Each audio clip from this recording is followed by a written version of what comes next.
life is in the blood. If you really want to understand how far ahead the Bible was on this one, you have to remember how badly people misunderstood blood for most of human history.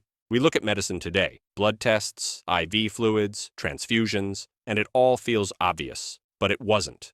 For centuries, the dominant medical practice wasn't preserving blood, it was removing it. Bloodletting was common in Europe, Asia, and even early America. They believed sickness lived in the blood, so draining it must help. It didn't. It killed thousands. Even George Washington died after losing too much blood.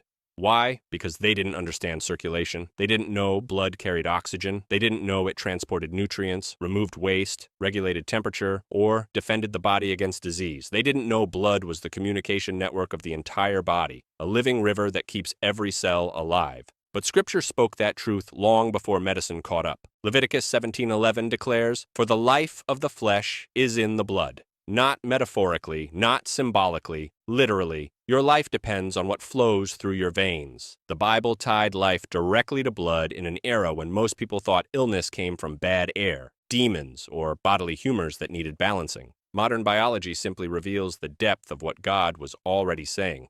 Cut off blood flow, tissue dies, lose too much blood, life ends.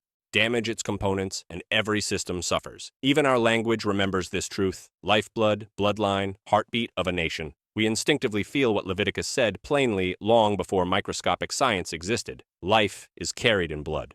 The Bible didn't make this claim to impress anyone scientifically. It made it to teach something spiritual, that life, forgiveness, and covenant were tied to the shedding of blood. Physical truth pointing to spiritual truth.